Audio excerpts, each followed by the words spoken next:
화려함에 이끌리지 말라라는 제목으로 말씀 전합니다. 이제 날씨가 굉장히 무더워졌습니다. 가만히 있어도 몸에 땀이 흐를 정도죠. 습도가 높은 날에는 불쾌지수까지 오르게 됩니다. 그리고 이번 여름에는 생전 처음으로 마스크 쓰고 더위를 이겨내야 하는 그런 실정입니다. 이렇게 날씨가 더워지고 습도가 높아지게 되면 상대적으로 어떤 것들이 많이 생기죠? 벌레들이 많이 생기게 됩니다. 바닥을 기어다니는 벌레부터 시작해서 날아다니는 벌레까지 생각만 해도 개운하지가 않습니다. 저희 교회는 수요 예배가 있거나 금요 예배가 있는 저녁에는 바깥에 안전을 위해서 등을 켜놓고 하는데요. 등을 켜놓고 잠시 후에 나가보게 되면 수많은 벌레들이 밝은 등 주변에 날아다니고 유리에 징그러울 정도로 붙어있는 그런 모습들을 보게 됩니다. 보고 있는 것만 해도 사실 징그럽고 정말 불쾌할 정도이죠. 그런데 이런 벌레들이 왜 빛으로 모여드는지 알고 계십니까? 바로 주광성이라고 하는 습성 때문에 그렇다고 합니다. 그래서 빛을 향해 모여드는 생물체를 일컬어 양의 주광성 이렇게 얘기하고, 오히려 빛과 멀어지는 생물체를 가리켜 음의 주광성 이렇게 말을 합니다. 그런데 이제 날씨가 더워지다 보니 저희들은 양의 주광성, 다시 말해 빛을 보면 빛 주위로 모여들게 되는 벌레들을 자주 접하게 될 것 같은데요.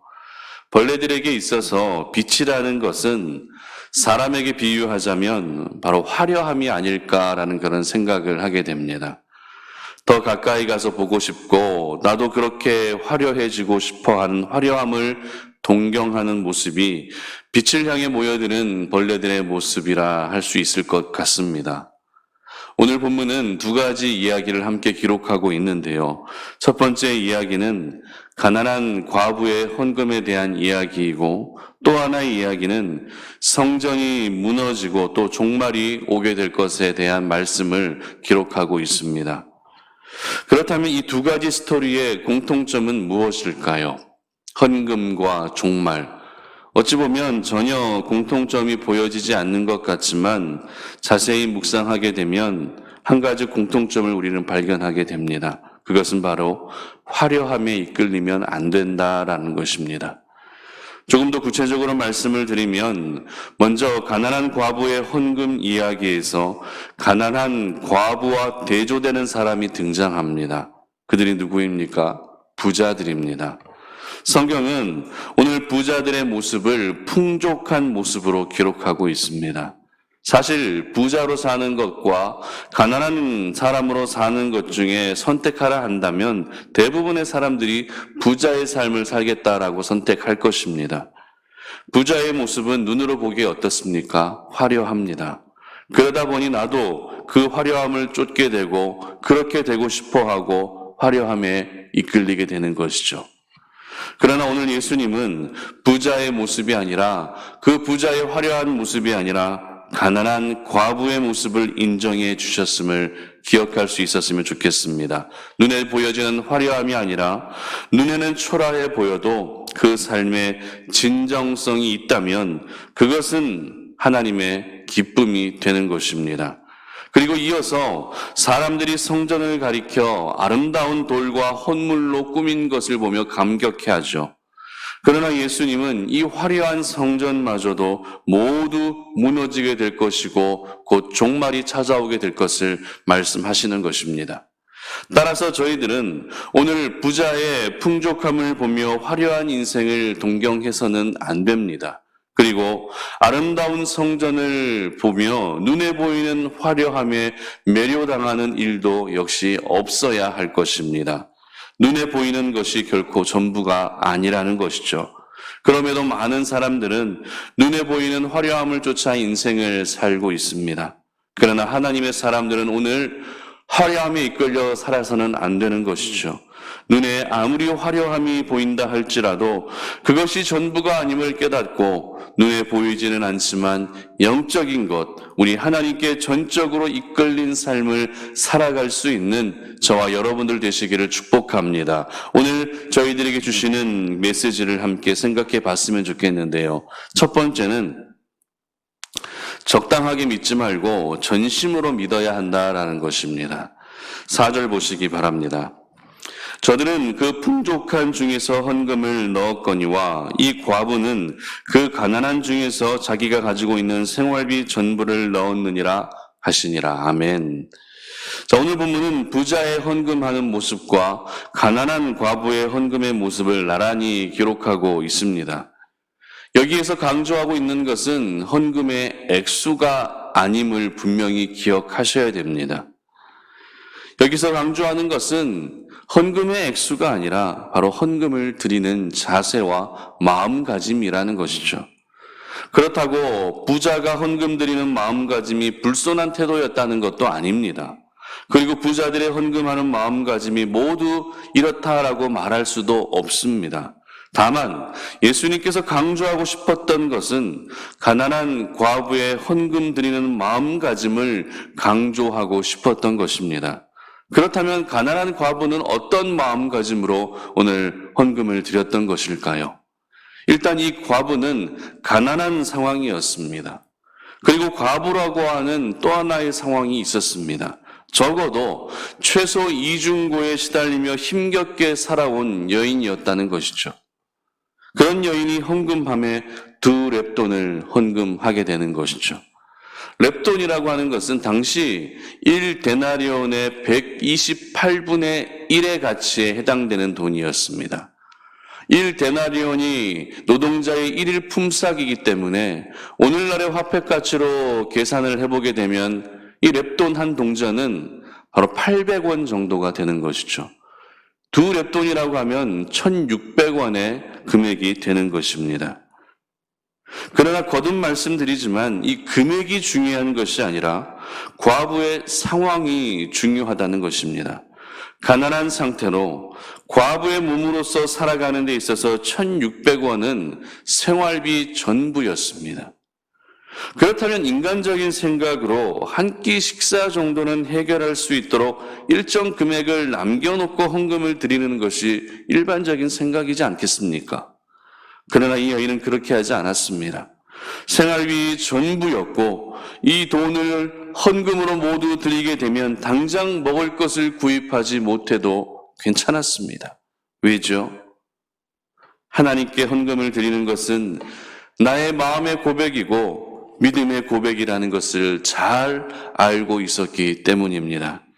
그러나 이 여인과 오늘 대조되고 있는 부자들은 어떻습니까? 일단 그들은 풍족한 상태였습니다. 얼마를 헌금했는지는 알 수 없지만 분명한 것은 풍족한 상태에서 적당하게 일부를 떼어내어 헌금을 드렸을 것입니다. 그러므로 저희들은 오늘 이 부자의 헌금과 가난한 과부의 헌금을 통해 단순히 헌금이라고 하는 상황을 뛰어넘어서 헌금이 하나님을 섬기는 신앙적 자세이고 더 나아가 헌금을 드리는 것을 믿음의 모습으로 확장시켜 접근해 볼 필요가 있다는 것입니다. 그렇다면 부자들의 믿음은 어떤 믿음이었습니까? 적당히 믿는 믿음이었다라는 것입니다. 하나님을 섬기는 것 역시 적당히 섬기는 모습이었습니다. 모든 믿음의 목적, 섬김의 목적이 하나님이 아니라 자기 자신 위주의 그런 믿음을 가지고 있었던 것이죠. 그러나 가난한 과부는 달랐습니다. 생활비 전부를 드린 그의 헌금은 전심으로 하나님을 섬기는 모습이었고 전심으로 믿고 있는 믿음의 모습이었던 것입니다. 그렇다면 여러분들은 우리 주님을 적당하게 믿고 계십니까? 아니면 전심으로 믿고 계십니까? 요즘 적당히 믿는 사람들이 점점 많아지고 있죠. 믿음은 나 자신을 위한 것이 결코 아닙니다. 믿음은 오직 하나님을 위한 것입니다. 그런데 믿음 생활하면서도 하나님께는 적당히 하고 자기 자신에게는 최선을 다하는 사람들이 얼마나 많은지 모릅니다. 그러므로 이제는 좀 바뀌어졌으면 좋겠습니다. 우리 자신에게는 적당히 해도 괜찮습니다. 왜냐하면 하나님께 전심을 다하게 되면 우리 하나님이 그 사람을 책임져 주시기 때문에 우리 하나님께 전심을 다하는 것이 바로 성경적인 것이라는 것이죠. 그러므로 어떤 헌금의 액수, 기도의 시간, 봉사의 개수와 같은 숫자에 연연하지 마시고 무엇을 하더라도 전심을 다해 온 마음을 다해 섬기고 희생하며 살아가는 그런 믿음의 사람들이 되시기를 주님의 이름으로 축복합니다. 두 번째로 믿음을 지키는 사람이 화려한 인생의 사람이다라는 것입니다. 8절 보시기 바랍니다. 이르시되 미혹을 받지 않도록 주의하라. 많은 사람이 내 이름으로 와서 이르되 내가 그라하며 때가 가까이 왔다 하겠으나 그들을 따르지 말라. 아멘. 오늘 예수님은 화려한 성전을 보며 말하고 있는 사람들을 향해서 이 화려한 성전마저도 모두 무너지게 될 것이고 결국 종말이 찾아오게 될 것이라는 충격적인 말씀을 하십니다. 사람들은 이 성전의 화려함을 평생토록 보고 싶었을 것입니다. 이 화려한 성전은 모든 유대인들의 심장이었고 자부심이었습니다. 정체성 그 자체일 정도로 이 화려한 성전을 사모하고 있었습니다. 그런데 화려한 성전은 실제 유대 역사를 보게 되면 AD 70년 예루살렘이 함락될 당시에 모두 불타 무너지게 됩니다. 결국 눈에 보이는 화려한 성전은 무너지게 될 것이기 때문에 화려함에 이끌린 삶을 살고 있는 사람들의 모습을 안타까워하시며 그들의 모습을 지적하고 계셨던 것입니다. 그런데 이보다 더 중요한 것은 곧 종말의 때가 찾아오게 될 것이라는 사실이었습니다. 여러 미혹들이 있을 것이고 난리와 소요의 소문을 듣게 될 것이라는 사실입니다.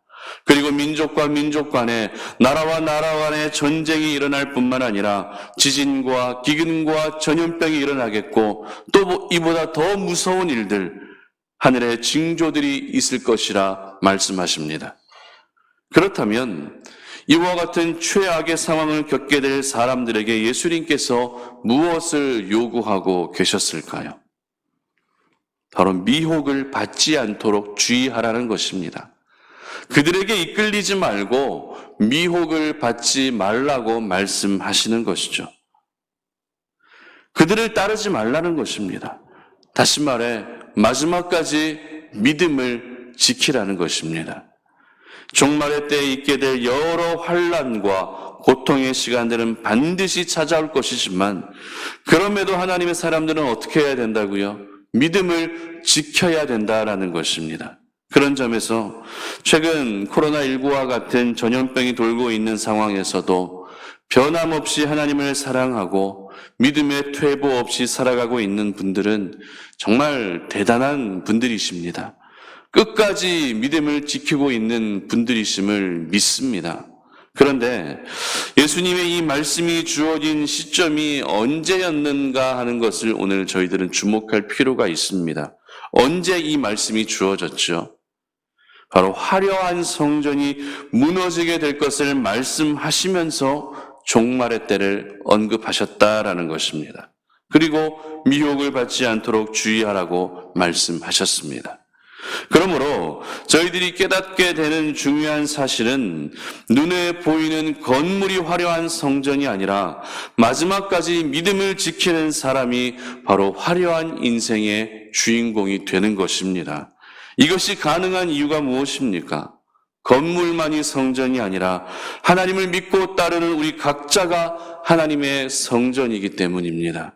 그렇기 때문에 지금 겪고 있는 전염병 가운데에서도 그리고 앞으로 있게 될 또 다른 환난과 기근과 전쟁과 무서운 일들 가운데에서도 끝까지 믿음을 지키는 사람이 하나님 앞에 가장 화려한 인생이 되는 줄 믿으시기를 바랍니다.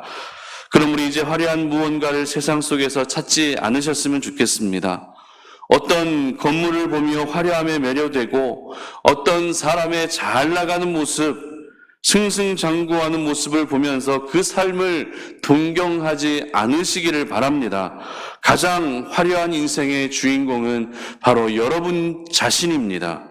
내가 믿음을 끝까지 지키기만 한다면 세상에 그 어떤 것과도 비교할 수 없는 가장 찬란하고 화려한 인생의 주인공이 되는 것입니다. 우리 송탄오륜의 모든 가족들이 바로 이 화려한 인생의 산 증인이 되시기를 주님의 이름으로 축복합니다. 말씀을 맺겠습니다. 초라한 것보다 화려한 것이 문자적으로 분명 나은 것이 맞습니다. 그래서 대부분의 사람들은 화려함에 이끌려 살아가는 것 역시 부인할 수 없는 사실입니다.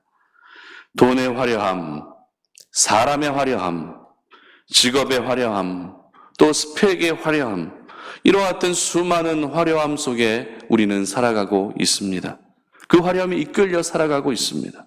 그러나 눈에 보이는 것이 전부가 아니다라는 것을 기억하시기를 바랍니다.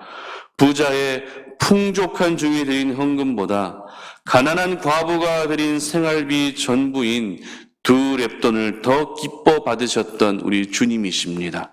그러므로 우리 주님을 적당하게 믿는 믿음이 아닌 전심으로 믿는 믿음으로 나아갈 수 있기를 바랍니다. 또한 화려한 성전이라 할지라도 그 성전은 결코 영원할 수 없는 것이죠. 마지막까지 믿음을 지키는 사람이 화려한 인생의 주인공이 될 수 있음을 기억하셔서 여러분 모두가 화려함만을 보고 달려들고 화려함만을 보고 이끌리는 그런 실수를 반복하지 않으시기를 주님의 이름으로 축복합니다. 기도하겠습니다. 하나님 감사합니다. 오늘 이 아침에 주님이 주신 생명의 말씀을 기억합니다. 그 말씀 붙들고 우리가 세상 가운데로 나아갑니다. 그 말씀에 의지하여 오늘 하루를 살아가고자 합니다. 하나님, 이 자리에 모여있는 오늘도 이 말씀을 듣고 세상 가운데로 나아가는 모든 당신의 사랑하는 백성들 한 영혼 한 영혼들을 기억하여 주시어서 우리가 세상 속에서 결코 화려함에 이끌려 살아가는 인생이 되지 않도록 도와주시옵소서. 아버지 하나님, 정말 우리가 바라고 원하는 것은 정말 우리가 적당하게 믿는 믿음이 아니라 전심으로 믿을 수 있는 믿음으로 나아갈 수 있도록 도와주시옵소서. 그리고 마지막까지 여러 가지 환난과 어려움과 유혹들 속에서도 믿음을 잘 지켜내어서 정말 그 마지막까지 믿음을 잘 지킨 인생이 바로 화려한 인생의 주인공이 될 수 있다는 것을 기억하게 하시고 세상이 화려한 것이 아니라 돈이 화려한 것이 아니라 스펙이 화려한 것이 아니라 바로 믿음을 지키는 자가 바로 화려한 인생임을 기억할 수 있도록 도와주시옵소서. 감사드리며 예수님의 이름으로 기도드립니다. 아멘.